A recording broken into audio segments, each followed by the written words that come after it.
I'm Hunter with Dial H For Heroclix, and welcome to the next entry in our rules explanation series. Today we're covering AvX Scarlet Witch. This is a figure you've probably been seeing quite a bit at your local venues lately. I know that we have certainly at ours, and I've played it a few times. Very good piece, and I think you'll continue to see it a lot. And she has a trait that is a little bit confusing for some people and has a couple wording issues in there that I want to break down for everybody so that you're familiar with it, because again, you're going to be seeing this piece quite a bit, so you should know exactly how it works out whether you're playing with her or against her. We're talking about her trait called No More Mutants. Let's read it together. Once per game, give Scarlet Witch a double power action and choose a team ability. Any other character that can use that team ability must roll a d6 that can't be re-rolled, and if the result is 1 through 5, that character can't use the chosen team ability for the rest of the game. So a couple notes here. A lot of people think of her trait as she gets rid of a specific team ability, and some people think of it as anyone who misses the roll when she declares it can't use team abilities at all. This isn't true. She's actually just getting rid of a specific team ability. So let's take an example. Let's put a couple characters on the board here, and let's say that Scarlet Witch is on an Avengers team and that we have an X-Men team over here, and that these three characters have the X-Men team ability, as you can see here on the back of their dials. And let's go through the steps of Scarlet Witch using her trait. So she takes a double power action, and she declares No More Mutants, and she chooses the X-Men team ability. Now, every other character has to roll for, and let's put Magic on Scarlet Witch's team here, just for an example. Or actually, let's see. Let's go. We've got the Avengers team of Wolverine and Scarlet Witch against this X-Men team here. And so she declares the X-Men team ability. So a couple things with this situation with these specific characters are going to happen here. For one, notice when you look at Scarlet Witch's trait, it doesn't say every opposing character that can use the team ability rolls. It just says any other character. So anyone besides Scarlet Witch who has the X-Men team ability, if that's what she declares, has to roll. So her friendly Wolverine has to roll as well, and if he misses it, she just got rid of her friendly Wolverine's X-Men team ability. But that's part of the risk of using it. But it says any other, so if she declares Mystics to try to get rid of Magic's Mystic ability, she will not have to roll it because it says any other, so she doesn't have to roll it herself. However, any other Mystics on her team would have to roll it. So let's go through a situation here as well. Let's say that she declares X-Men team ability, and everybody rolls to see if they get rid of it. So Wolvie loses it, Magic loses it, Magneto loses it, and Marvel Girl loses it. So they all lost the X-Men team ability. Magic still possesses the Mystics team ability, and Wolverine still has the Avengers team ability. They can both still use those. Just because they missed the roll doesn't mean they can't use team abilities at all. They just can't use specifically what Scarlet Witch called out. Now another thing to note here, Scarlet Witch did not counter those team abilities. She did not take them away. They are still possessed by these characters. These characters simply can't use the effects of it. They can't use it. So let's say that each team has a wild card. Let's put Black Panther here on the Avengers team. Trying to put him where you can see him better there. So let's put Black Panther on the, actually let's put him on this team so that we can show the effects better. And Scarlet Witch has already gotten rid of the ability for Magic, Magneto, and Marvel Girl to use the X-Men team ability. However, Black Panther has wild card. He could still copy the X-Men team ability from Magic. Even though she can't use it, she still possesses it. Scarlet Witch didn't make her not possess it. So he can copy, with the wild card, the X-Men team ability. Wild cards just need the figure to possess. They don't have to actually be using it at the time. So he can copy the X-Men team ability. Or if Scarlet Witch cancels out Mystics and then Black Panther next turn says, I want to copy Mystics, he can do so. So that's something to note. Another thing to note specifically about wildcards present a very interesting problem, and I had to do some research myself because when I read this trait, I thought of it in simplistic wording and not in HeroClix wording, basically. So the ruling on wildcards and Scarlet Witch is as follows. Let's set up another team example here, and let's kind of simplify it down here. We just have Scarlet Witch's team against Magic and Black Panther, okay? And it's beginning of game. Scarlet Witch's team gets to go first, and right at the start, she says, I want to use my No More Mutants trait, give a double power action, and I'll choose Mystics. First thing I want to note in this example, even though these guys are still in their starting zone, and they have not taken a non-free action, so you say they have first round immunity, she can target them with, she can do something that doesn't target. Like, she's not attacking these figures.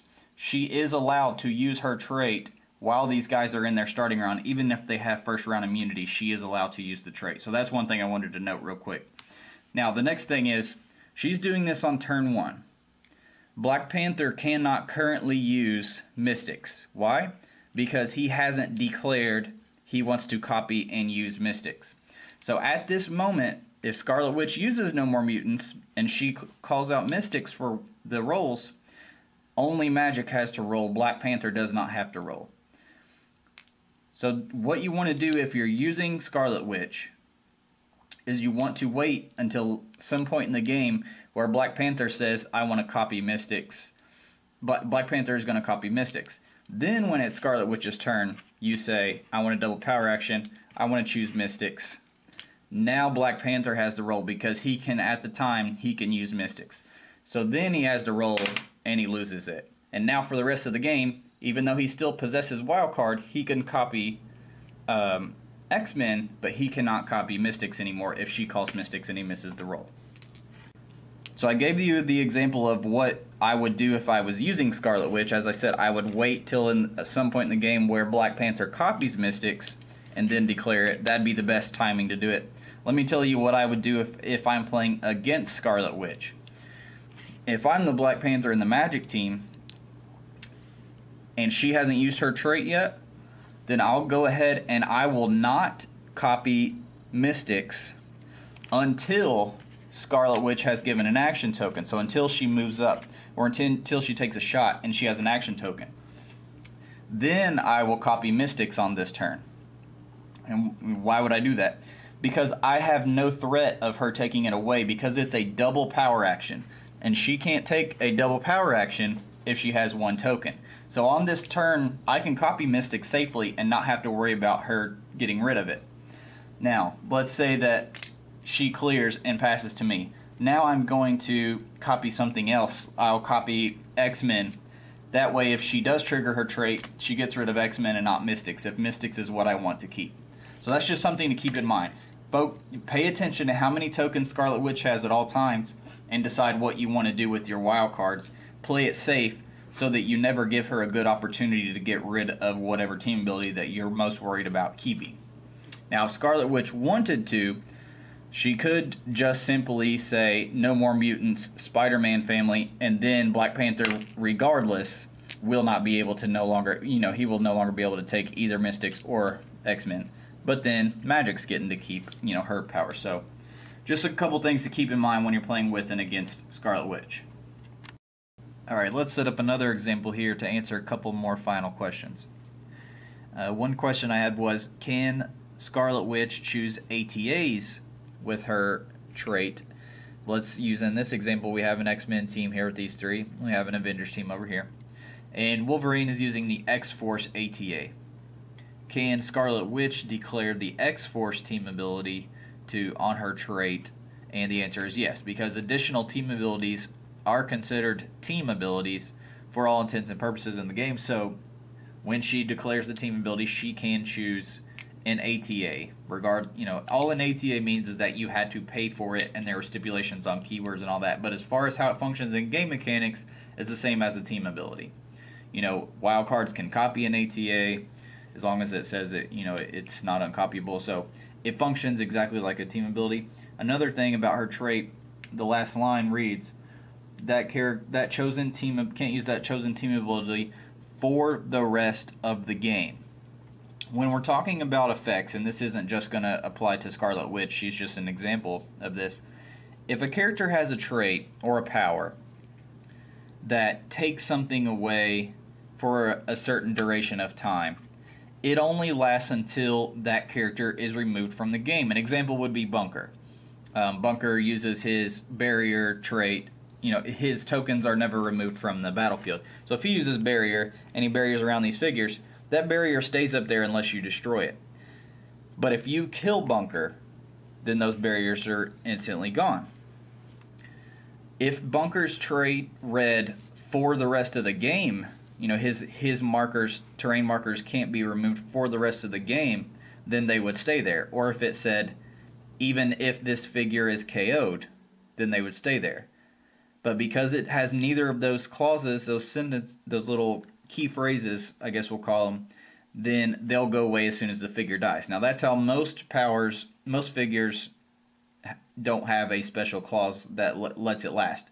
But Scarlet Witch does. It says for the rest of the game. So even if they kill off Scarlet Witch, they still can't use the X-Force ATA.